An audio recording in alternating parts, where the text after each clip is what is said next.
Sujet du crédit maintenant. Ah, crédit, alors c'est là où il y a les meilleures nouvelles. Baisse du taux immobilier, baisse drastique de l'apport et surtout des conditions bancaires qui sont plus souples de manière générale. Bonne nouvelle pour les rénovations énergétiques, on a 170 000 à 250 000 nouveaux emplois d'ici 2030 qui vont être créés dans le secteur de la rénovation énergétique. Marché de la location, on le sait, on est dans une crise du logement qui est sans précédent. L'administration fiscale s'est dit, on va modifier la fiscalité, comme ça on va donner envie à tous les propriétaires de faire de la location nue et plus de la location courte durée. Pour moi, c'est une connerie. C'est pas en changeant la fiscalité comme ça qu'on va amener tous les investisseurs à aller faire de la location nue. Je pense que cette fenêtre de tir est déjà en train de se refermer au moment où je te parle. S'il y a un moment où il faut acheter de l'immobilier, c'est encore plus que jamais maintenant. Mon très cher taux de crédit en baisse, je te souhaite la bienvenue dans cette actu du mois de mars avec beaucoup de bonnes nouvelles. Alors exceptionnellement pour cette actu, je serai seul. J'ai beaucoup de choses à dire différentes. Je vais te faire une conclusion globale sur ce qui s'est passé les 3 derniers mois dans l'immobilier. Il n'y a pas tout ce qui s'est passé parce qu'il s'est passé beaucoup de choses.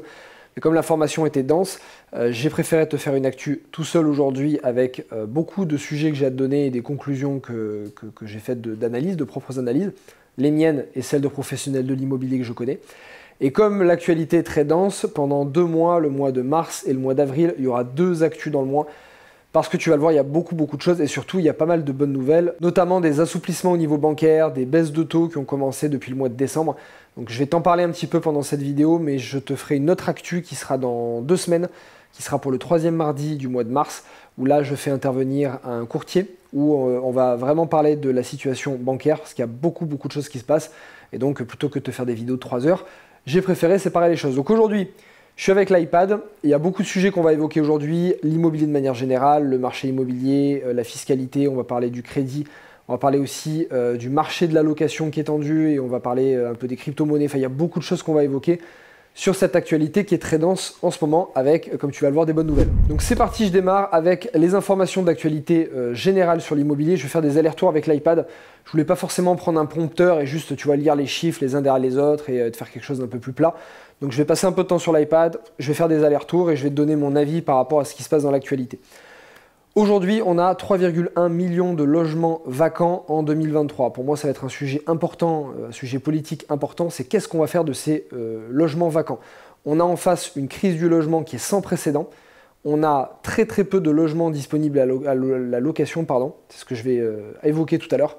Mais en face, on a ces logements vacants et on a surtout une explosion du nombre de logements vacants dû aux passoires énergétiques qu'on n'arrive pas aujourd'hui, enfin on les rénove, mais on les rénove pas assez vite. Donc on se retrouve avec ce double problème, trop de logements vacants et pas assez de logements disponibles sur le marché. Tu me donneras ton avis en commentaire, est-ce que tu penses de ces logements vacants, qu'est-ce qu'on pourrait en faire? Qu'est-ce qu'il y aurait comme proposition qu'on pourrait faire aujourd'hui pour essayer de détendre un petit peu le marché de la location? On a une chute de 22% des transactions en 2023 annoncées par la FNAIM, passant de 1 115 000 transactions à 875 000 transactions en 2023. On sait qu'on a eu peu de transactions les dernières années, mais on revient à peu près au niveau de 2019. 2020, sachant que c'était le Covid, c'était une année exceptionnelle. Est-ce qu'on va réaugmenter le nombre de transactions pour l'année prochaine? On en parlera tout à l'heure. On a une baisse de moyenne du marché sur les appartements d'environ 3% pour l'année 2023. C'est une baisse qui reste assez mesurée par rapport à la grosse augmentation de taux qu'on a subie et la baisse du pouvoir d'achat. Mais pas toutes les régions ont baissé. On a évidemment la Côte d'Azur. La Côte d'Azur, j'y vis et j'ai pas mal de biens immobiliers là-bas, qui exceptionnellement a pris entre 5 et 10% selon les villes. On a Nice, Cannes, Antibes, Toulon, Hyères, Béziers et beaucoup d'autres villes de la Côte d'Azur. Marseille, j'en parle pas. Marseille, c'est une ville qui a pris quasiment 50%, entre 40 et 50%. Entre 2019 et 2024, ça a été incroyable. Donc la Côte d'Azur est grand gagnante de ces dernières années en termes de hausse immobilière. Et je suis content parce que j'ai des biens immobiliers dans la plupart de ces villes, donc ça c'est assez cool. Le coût moyen de rénovation pour faire passer un appartement de classe G en classe D est de 829 € par mètre carré. On m'a souvent posé la question, combien ça coûte pour rénover un appartement et le remettre, en tout cas pas forcément dans une classe très saine, mais en tout cas au moins le sortir des interdictions de louer qui arrivent jusqu'en 2033. Ça coûte à peu près 829 € par mètre carré. Donc pourquoi je te parle de la rénovation énergétique? Aujourd'hui, le prix de l'ancien avec rénovation atteint quasiment le prix des logements neufs. Parce qu'on a des prix de l'ancien avec les prix des travaux qui ont augmenté finalement, en tout cas même qui coûtent plus cher avec le coût du crédit. Mais par contre, on a des logements neufs qui, eux, coûtent beaucoup moins cher puisqu'on a des promoteurs qui ont eu des difficultés à les vendre, donc ils se sont retrouvés avec beaucoup d'appartements neufs sur les bras. Mais je pensais pas pouvoir te dire ça un jour, moi qui étais totalement contre le neuf, parce que 90% des logements neufs qui ont été achetés avec des réductions fiscales type Pinel ou Cellier qu'on avait à l'époque, c'est des biens qui ont été vendus au-dessus du marché, qui ont été surcotés. Et bien souvent, les personnes qui ont voulu les vendre à la fin, après 9 ans par exemple de leur réduction fiscale, se retrouvaient à le revendre moins cher que ce qu'ils avaient acheté. Bah là, avec le marché un peu spécifique qu'on a en ce moment, on a un neuf qui est beaucoup plus compétitif que l'ancien. On a par exemple à La Rochelle, on a donc Rochelle, Bordeaux, Orléans, Bayonne, c'est des exemples, hein, il y en a d'autres. Grosso modo, c'est des villes où le neuf coûte entre 21 et 28% moins cher que l'ancien. C'est dingue. Par contre, tu as d'autres villes où l'ancien rénové est moins cher que le neuf. On a Clermont-Ferrand, avec presque 30% moins cher. Perpignan, 30%, Reims, 27% et Nîmes, plus de 25%.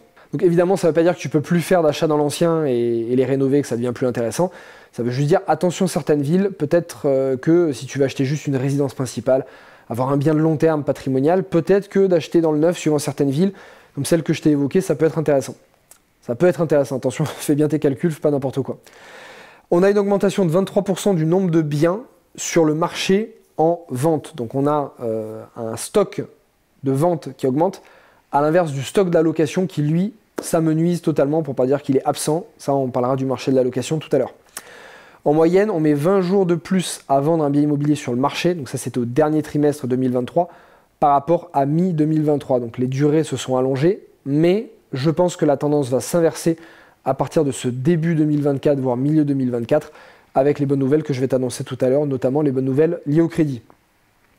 On a des marges de négo qui étaient de 6% en moyenne dans l'Hexagone, là pour l'année 2023, contre 10% à Paris.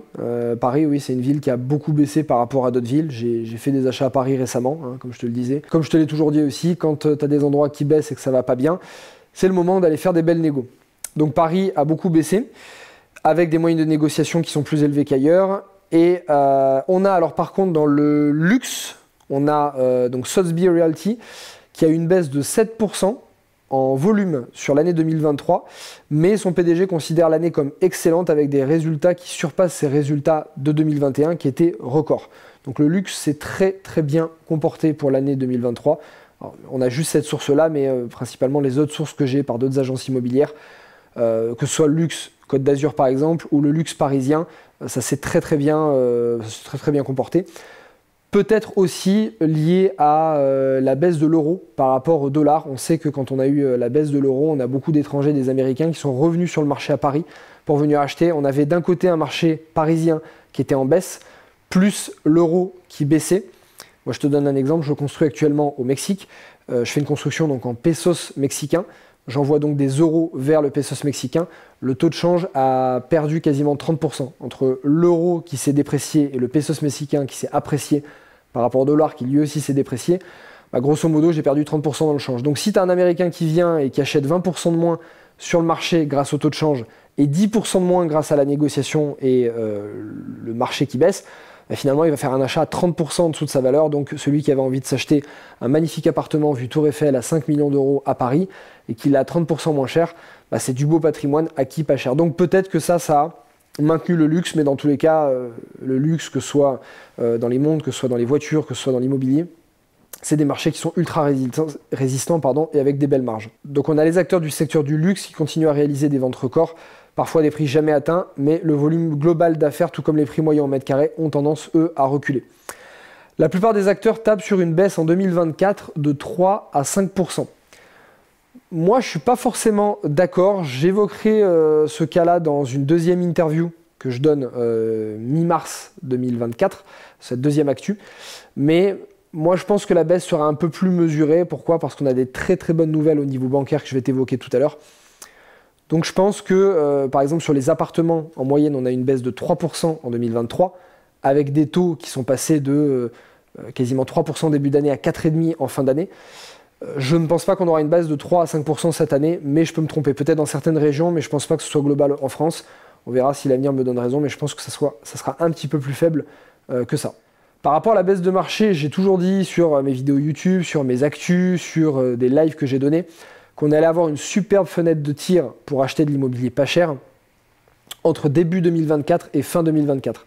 Pourquoi ? Parce qu'avec la hausse de taux qui commence à stabiliser un peu fin 2023, on allait pouvoir acheter pas cher et donc chercher le moment où on allait acheter le moins cher possible puisque c'est ça qu'on vise. Avec les bonnes nouvelles bancaires que je vais t'évoquer tout à l'heure, à force de dire que je vais te les évoquer, tu dois être là sur la vidéo, mais quand est-ce qu'elles arrivent ces nouvelles bancaires? Elles arrivent bientôt. Avec ces bonnes nouvelles bancaires, cette fenêtre de tir sera finalement beaucoup plus courte que prévu. Je pensais qu'elle allait être un peu plus longue. La plupart des spécialistes pensaient qu'elle allait être beaucoup plus longue, mais finalement le marché IMO est tellement résilient, tellement dynamique, que je pense que cette fenêtre de tir est déjà en train de se refermer au moment où je te parle en mars. Peut-être qu'elle durera, suivant certaines régions, jusqu'en milieu d'année. En tout cas, s'il y a un moment où il faut acheter de l'immobilier, c'est encore plus que jamais maintenant, parce qu'on commence à avoir une baisse de taux, et donc très vite le marché immobilier va reprendre, et voire même il a déjà repris dans certains endroits. Alors on boucle avec cette actu générale, on attaque le marché de la location. Alors marché de la location, on le sait, on est dans une crise du logement qui est sans précédent.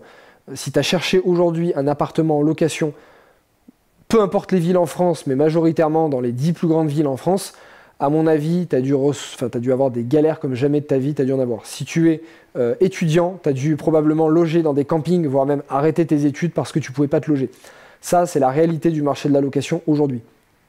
On a eu une chute de 59% des mises en location en l'espace de 1 an, je crois, 1 an ou 1 an et demi. 59% d'annonces en moins, contre 30% de demandes en plus, en face. C'est une crise du logement qu'on n'a jamais eue et une tension qu'on n'a jamais eue non plus. Alors pourquoi on a beaucoup moins d'appartements disponibles? Tout simplement à cause des lois sur les passoires énergétiques, ça fait beaucoup moins d'appartements qui sont disponibles. Et ça revient au point que je t'évoquais au début de la vidéo, c'est-à-dire les logements qui sont vacants. On a des logements qui sont vides, on ne sait pas quoi en faire, on n'a pas de loi qui prévoit quoi en faire, on n'a pas d'incitation aussi aux propriétaires à en faire quelque chose. On aurait avec ça une manne énorme pour répondre à la crise du logement.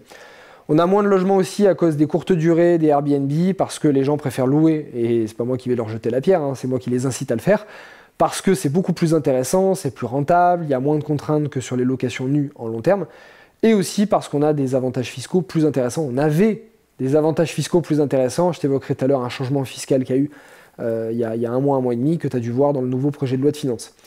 Donc en clair, on a beaucoup moins d'annonces qui sont disponibles, les gens veulent beaucoup moins louer des logements nus. Par contre, on a plus en plus de gens qui en cherchent parce que, notamment avec la hausse des taux, on a des gens qui ne sont plus finançables, beaucoup moins finançables, et donc qui ne peuvent pas se loger et qui ont plus besoin d'appartements en location. Et ceux qui étaient en location, qui auraient pu passer propriétaires, ne le sont pas à cause du marché à cause des taux immobiliers qui ont fortement augmenté. Donc tout ça, ça contribue à creuser cette balance qui n'est pas équilibrée entre l'offre et la demande. Peut-être qu'avec la baisse des taux cette année, ça va un peu s'équilibrer, mais dans tous les cas, on manque de logement. Et pardon, il y a autre chose aussi en plus. Il y a pas mal d'autres choses, mais je ne vais pas te faire un point juste sur cet aspect-là. J'en ai déjà assez parlé dans mes autres vidéos YouTube. Mais il y a aussi un autre point, c'est le marché neuf. On construit de moins en moins de logements, on donne de moins en moins de permis, et donc forcément, de moins en moins de nouveaux logements qui arrivent sur le marché. Pour donner un ordre d'idée, on a beaucoup plus d'étudiants chaque année. On a 95 000 étudiants en plus cette année, et on a 107 000 étudiants prévus en plus en 2025, d'où le fait qu'on va avoir besoin de plus de logements, et on n'en a pas assez. On a aussi plus de seniors qui arrivent à la retraite, plus de seniors tout court qui veulent se loger en location à cause des biens aussi qui sont inaccessibles à l'achat parce que c'est devenu trop cher. Donc plus de personnes âgées qui sont en location. Donc tout ça contribue à confirmer cette crise. On a alors, petit point sur la fiscalité, notamment sur la location. On a la fiscalité du micro-BIC para-hôtelier qui a changé. Pour rappel, lorsque tu étais en micro-BIC en para-hôtelier, donc pour être para-hôtelier, il faut avoir au moins 4 services, comme par exemple les services de petit déjeuner. Il faut avoir un petit déjeuner qui soit livré en chambre tous les jours. Il faut avoir un service de réception et un nettoyage qui est proposé tous les jours. Il y a un 4e service, je ne l'ai plus en tête. En tout cas, voilà, si tu réunis ces conditions, tu pouvais te déclarer en mairie comme logement para-hôtelier et profiter de la fiscalité en micro-BIC de 71% d'abattement avec un plafond qui était à 176 200 €. Là, ce qui a changé en début d'année, et donc le LMNP, à mon avis, il va pas tarder à y passer. Il devait y passer dans ce projet de loi de finances, il n'est pas passé, mais à mon avis, ça va tomber pour cette année ou l'année prochaine. Attends-toi à ce qu'à un moment donné, le LMNP disparaisse de la circulation. Donc là, ce qui s'est passé, c'est qu'en zone tendue, cet abattement de 71% est réduit à 30% et le plafond des recettes est réduit à 15 000 €. Tout simplement, la fiscalité des para-hôteliers s'est alignée sur la fiscalité du nu, hein, la fiscalité du régime micro-foncier aujourd'hui en nu, est exactement le même, 30% d'abattement, 15 000 € de plafond. Pourquoi il s'est aligné? Tout simplement parce qu'on manque de logements, comme je te l'ai dit, à cause de cette crise du logement, On manque de logements sur le marché en location. Il n'y a pas assez de logements loués en nu ou loués à l'année, puisque les gens font plus de courte durée parce que c'est plus rentable aussi. Donc le législateur, l'administration fiscale s'est dit tout simplement, on va modifier la fiscalité, comme ça, on va donner envie à tous les propriétaires de faire de la location nue et plus de la location courte durée.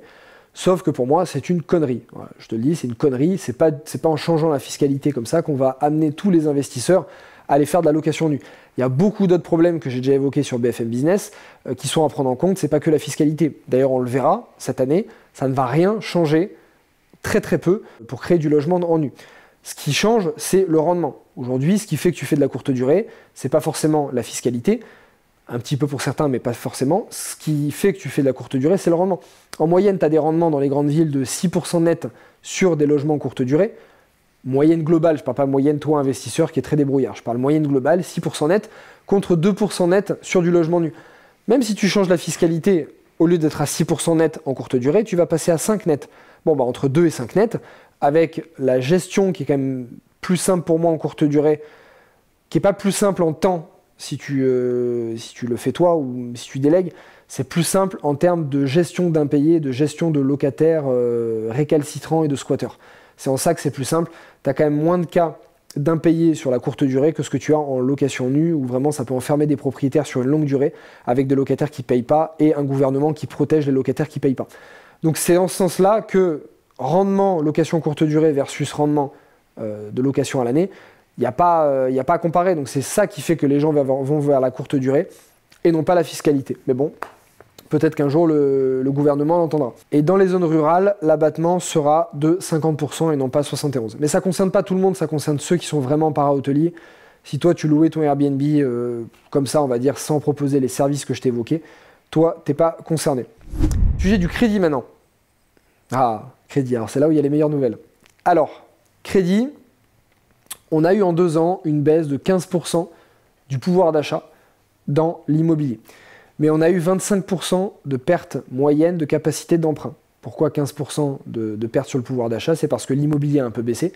On a eu de l'inflation, donc les salaires ont augmenté. Donc final, entre les salaires qui ont augmenté, ce qui est positif sur ta capacité d'emprunt, les prix de l'immobilier qui ont un peu baissé, ce qui est positif sur ta capacité d'emprunt, mais toi ta capacité d'emprunt qui a baissé de 25%, en moyenne ça fait 15% de perte de pouvoir d'achat en 2 ans dans l'immobilier. On a eu une baisse conséquente aussi du volume des crédits. On a eu 41,7% de baisse en 2023 pour la production en volume des crédits et une chute de 39,5% du nombre de prêts. Donc on a eu un coup de frein monumental sur la production de prêts en 2023 qui à mon avis va changer pour 2024. Par contre, et c'est là qu'on arrive sur les bonnes nouvelles, on a eu une baisse moyenne des taux de 0,2 à 0,4% en 3 mois, de décembre jusqu'à maintenant. Je ne passe pas en revue tous les détails liés au crédit, puisque je vais te faire une actu milieu mars, comme je te l'ai dit, qui sera spécifique sur l'actu, donc je reviendrai à ça plus tard. On a même des banques qui ont baissé jusqu'à 0,7 depuis le mois de décembre, c'est incroyable, la baisse a été très rapide, et surtout elle a eu un impact direct sur le marché immobilier. On a des prévisions de taux par l'Observatoire Crédit Logement qui sont à 3,10 en moyenne en 2025, donc début 2025, on devrait arriver à 3,10, contre 4,2 fin 2023. Olivier Landrevi, donc ancien patron de la CAFPI et fondateur de Moneysmart, estime que nous pourrions revenir à des taux moyens compris entre 3,5 et 3,8 dans le courant du premier trimestre 2024. L'apport moyen, alors ça c'est une bonne nouvelle aussi, sur l'apport moyen, en France, on a eu une baisse de 18% entre l'année dernière et cette année, puisque l'apport moyen était de 64 942 € en décembre 2022, et il est descendu en février 2024 à 54 798 €. Donc baisse drastique de l'apport, baisse du taux immobilier, des taux immobiliers en moyenne, baisse qui va se prolonger aussi courant 2024, et surtout des conditions bancaires qui sont plus souples de manière générale, puisqu'on a des banques qui reviennent sur le devant de la scène, qui cherchent des clients. Donc on a plus de banques qui se servent du crédit comme nouveau fer de lance pour acquérir des prospects. On a de nouveau une guerre qu'il y a entre les banques pour essayer d'avoir des clients par le crédit. Donc du coup qui sont prêtes à proposer des offres de crédit beaucoup plus intéressantes. Donc ça c'est une excellente nouvelle puisque c'est ce qu'on attend depuis, je vais dire depuis plus de 2 ans, hein, depuis l'après-Covid et depuis que le HCSF a imposé ses directives. On n'a rien vis-à-vis du HCSF aujourd'hui, mis à part le HCSF qui a demandé aux banques d'être un petit peu plus souples dans la dérogation de 20% des dossiers. Tu sais que la banque a le droit de déroger aux règles du HCSF sur 20% de la production globale qu'ils font. Sauf que dans les faits, ce n'était pas vraiment réalisé. Ce que demandait le HCSF, c'est être un petit peu plus souple sur ces conditions-là. Donc on a le HCSF qui est quand même qui aide un petit peu, qui aide politiquement, on va dire, les banques à être un petit peu plus souple. Est-ce que c'est réellement fait? Je ne sais pas. Dans les faits, on ne sait pas. Selon un courtier, pas forcément.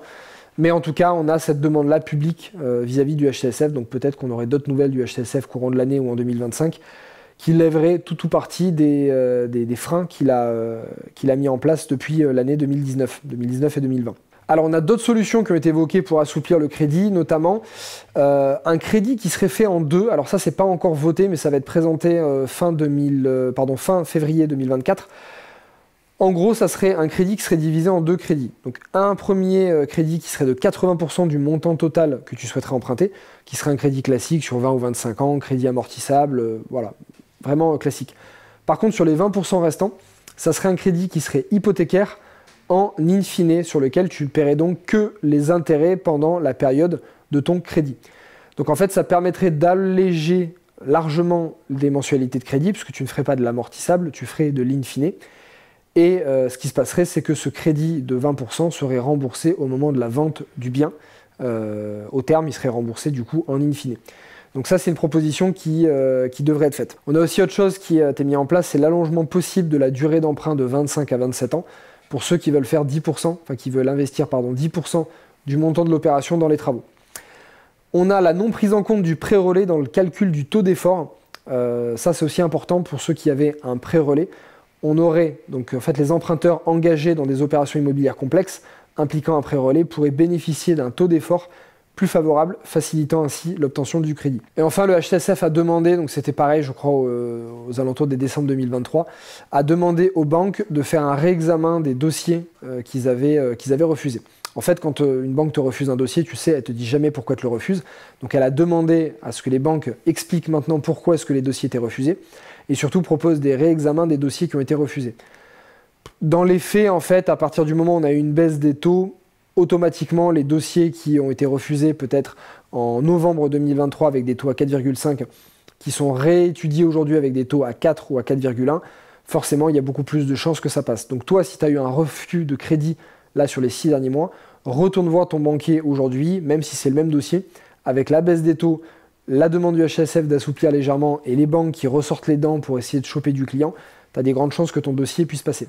Sujet travaux maintenant, Bruno Le Maire a annoncé récemment que pour les appartements de moins de 40 mètres carrés, il y aurait des ajustements majeurs qui seraient faits en termes de diagnostic énergétique, ce qui permettrait à plus de 140 000 logements de ne plus être considérés comme passoires énergétiques, ce qui pourrait aider à détendre un petit peu le manque de logements qu'on a. On a, alors la semaine dernière, c'était écrit comme ça sur l'article, un diagnostiqueur qui expliquait sur BFM Business que 11% des logements classés G passeront par exemple à la lettre F, ce qui représenterait environ 100 000 logements en plus disponibles sur le marché.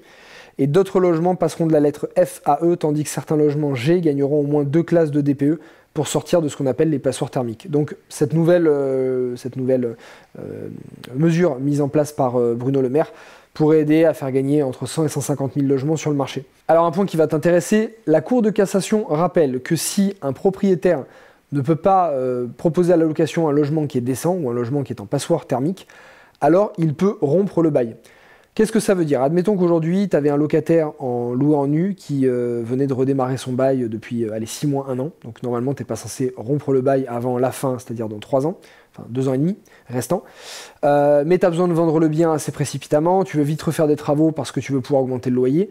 Si ton bien est considéré comme non décent, donc aussi passoire thermique, tu peux demander à rompre le bail de manière exceptionnelle pendant la durée du bail, avant la fin, ce qui te permettrait de récupérer ton logement plus rapidement, de faire les travaux plus rapidement et de le reproposer sur le marché plus rapidement avec un loyer qui sera augmenté, puisque du coup tu l'auras rénové, voire même en l'ayant revendu si tu avais besoin de revendre ton bien nu, sans locataire, vide, parce que tu revends en général beaucoup plus cher un bien qui est vide qu'un bien qui a des locataires. Ça dépend des marchés, hein. Petit aparté.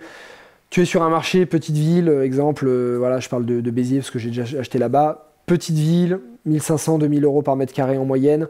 Logement, enfin immeuble de rapport fait pour du rendement locatif avec plusieurs appartements et locataires à l'intérieur. Là, en général, ce type de bien se vend un peu plus cher ou mieux, plus rapidement avec des locataires qui payent à l'intérieur. Par contre, en dehors de ces micro-marchés de l'immeuble de rapport, dans la majorité des villes en France ou sur des appartements qui peuvent être vendus en résidence principale à quelqu'un d'autre, les biens sont vendus plus cher vides. Voilà. Parenthèse refermée. On a, selon l'Observatoire national de la rénovation énergétique, 21,6% des maisons sont classées comme passoires thermiques et 17,6% des appartements sont aussi classés comme passoires thermiques. Elles sont réparties de la manière suivante. On a 8,10% du marché, enfin de tous les appartements, de tous les logements passoires thermiques qui sont du locatif social.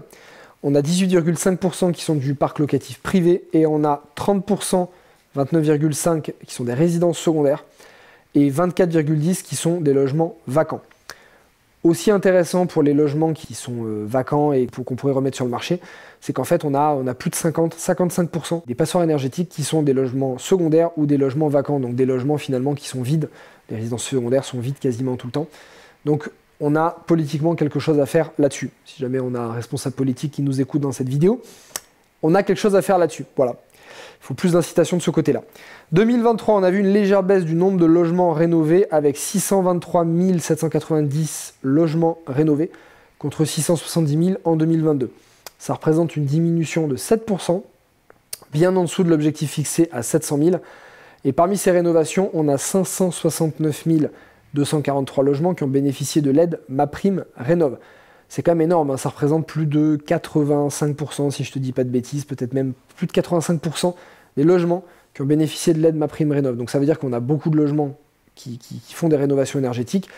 Et ça c'est cool. On note une augmentation de 12,5% des rénovations énergétiques d'envergure, qui s'élève à 71 613 logements, particulièrement dans les copropriétés, avec un gain énergétique moyen impressionnant de 54,3%. Et en 2024, l'objectif est porté à 200 000 nouvelles rénovations énergétiques. On a l'ANA qui a annoncé le 7 décembre dernier la mise en place d'un nouveau dispositif d'aide à la rénovation pour les logements insalubres, qui s'appellera MaPrimeLogement Décent.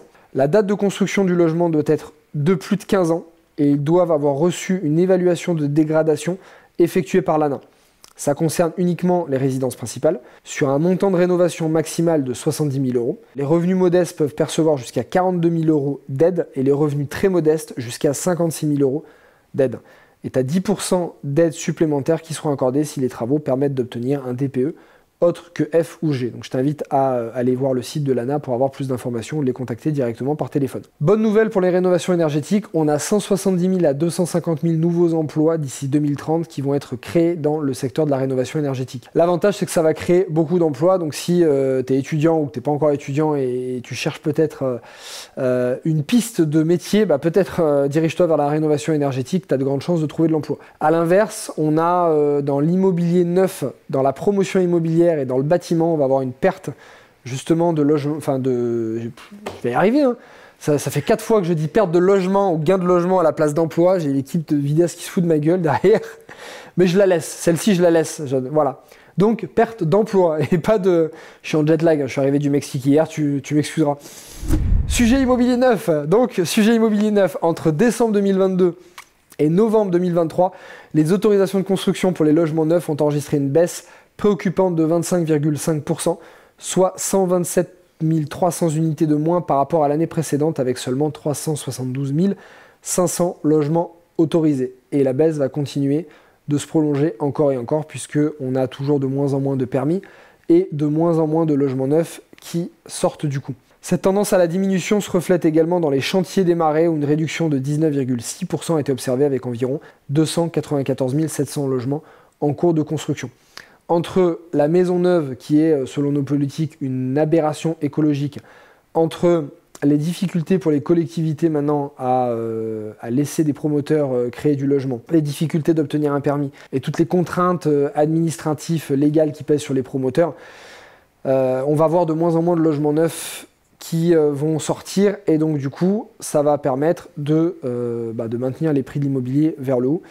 Est-ce que c'est une bonne nouvelle pour l'accès à la propriété que veut le gouvernement? Pas forcément, mais bon, c'est eux qui veulent qu'il y ait moins de logements neufs, donc quelque part, on est obligé d'avoir ces contreparties-là de l'autre côté. Alors, on a le cabinet de conseil en immobilier professionnel Arthur Lloyd qui estime à 113 000 hectares le manque de foncier urbanisé d'ici 2030. Ah oui, ça c'est une chose que je t'ai pas dit juste avant, mais un des points qui contribue à peser sur le manque de logements, enfin le manque de nouveaux logements neufs qui arrivent sur le marché, c'est aussi la ZAN. Du fait donc de la mise en place de cette ZAN, donc l'objectif de zéro artificialisation nette, on a 20 villes qui sont particulièrement touchées et vont concentrer à eux seuls 25% du nombre total d'hectares manquants en France. On a Toulouse, Bordeaux, Nantes, Rennes, Lyon, Dax, Caen, Rouen, Tours, Montpellier, Aix-en-Provence. La Thèse de Bûche, tu connaissais la Thèse de Bûche, Thèse de Buc, je suis désolé, hein, les thèses de Bûchois, si vous êtes là. Bûche ou Buc, voilà. En tout cas, la Thèse de Bûche, tu regarderas où c'est sur la carte, peut-être qu'on le mettra dans le montage. Tu le mettras dans le montage, hein? C'est une recette. C'est une recette, ouais. La Thèse de... Donc tu le mettras sur la carte, s'il te plaît. Orléans, Bayonne, Clermont-Ferrand, Pau, Perpignan, Auch. J'espère que je dis pas Auch. Oh, le mauvais, tu sais. Passe plus de temps à l'étranger qu'en France. Le Mans et Bourg-en-Bresse. Il vaut mieux rigoler un peu dans cette actualité immobilière qui est très très sérieuse et très journalistique.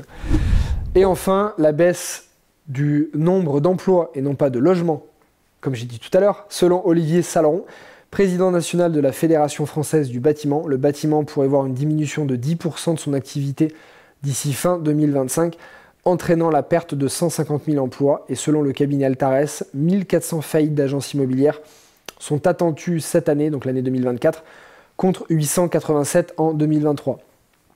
Pour ceux du bâtiment, donc les 150 000 emplois qui se supprimeraient du bâtiment, messieurs, mesdames peut-être aussi, mais surtout messieurs, je vous invite à aller dans la rénovation énergétique, parce que là, il y a clairement des postes à pourvoir. Donc une reconversion en rénovation énergétique, en diagnostiqueur et tout autre métier lié à ce domaine, ça peut être une bonne chose. Et pour les agents immobiliers qui sont en faillite, qui ont changé d'emploi, parce que je sais que les 2 dernières années, surtout 2023, étaient très dures, tenez encore bon, serrez encore un peu les dents, début 2024, peut-être jusqu'à mi-2024, mais à partir de mi-2024, peut-être même un peu avant, le marché va clairement reprendre, les transactions vont se fluidifier, parce qu'on a le marché du crédit qui reprend derrière, qui va être là pour pousser. Donc voilà, si ton agence immobilière était mal et que tu te posais la question de mettre la clé sous la porte, peut-être que ça vaut le coup d'attendre un peu avec le ménage qui a été fait sur les agences immobilières et le marché qui repartira. Probablement que pour ceux qui ont serré les dents, qui ont tenu, qui avaient de la trésorerie, qui avaient une bonne clientèle, eux vont probablement récupérer ces fruits en 2024 et 2025. Donc ça vaut peut-être le coup d'attendre un petit peu.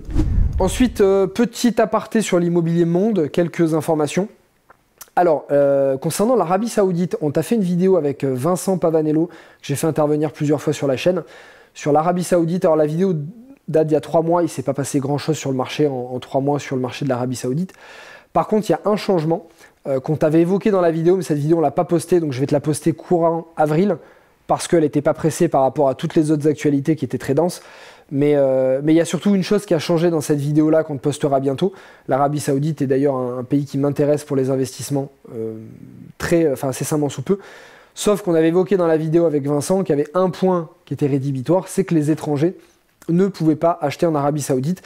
Eh bien ça y est, c'est terminé. Donc maintenant, pour la première fois, les étrangers peuvent acheter un logement sur le sol d'Arabie Saoudite.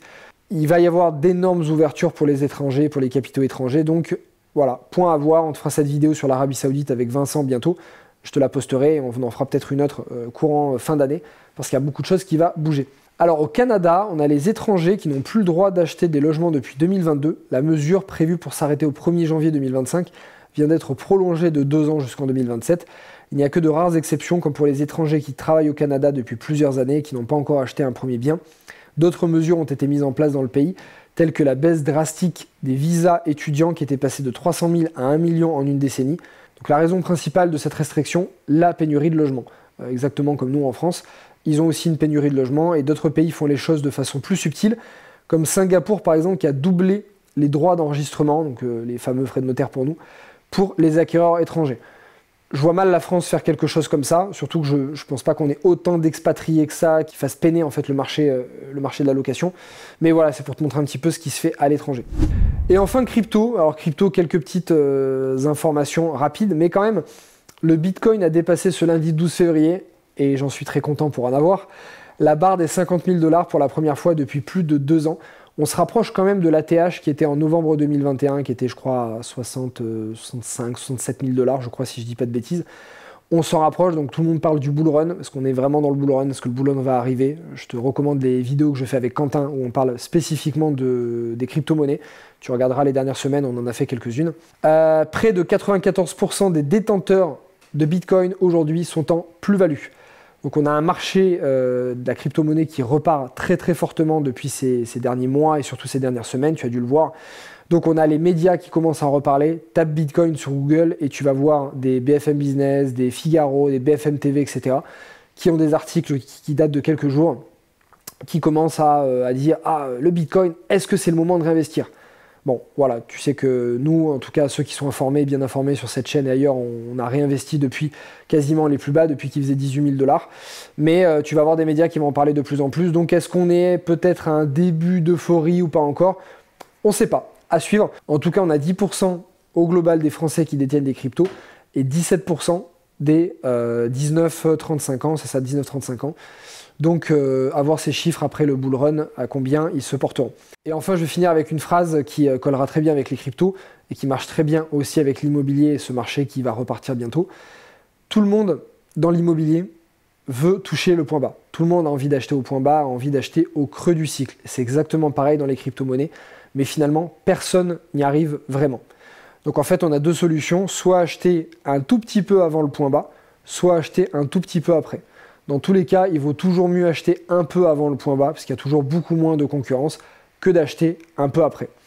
Bien, malheureusement, je pense bien que dans l'immobilier, le point bas, ou en tout cas le point juste avant le point bas, je pense qu'il a déjà été atteint. Et s'il n'a pas déjà été atteint, il est en train d'être atteint maintenant, en ce moment même. Voilà pour cette actu, j'espère que ça t'a plu, ça a changé, j'ai pas fait intervenir de nouvelles personnes. Donc tu me diras en commentaire ce que tu en as pensé, tu me diras aussi ce que tu as pensé de ce point qui est beaucoup plus chiffre, beaucoup plus statistique. Tu me diras dans les commentaires si ça t'a plu et j'essaierai de t'en faire plus régulièrement. Je te souhaite une très très bonne journée, de bons investissements immobiliers et je te dis à très bientôt. Ciao.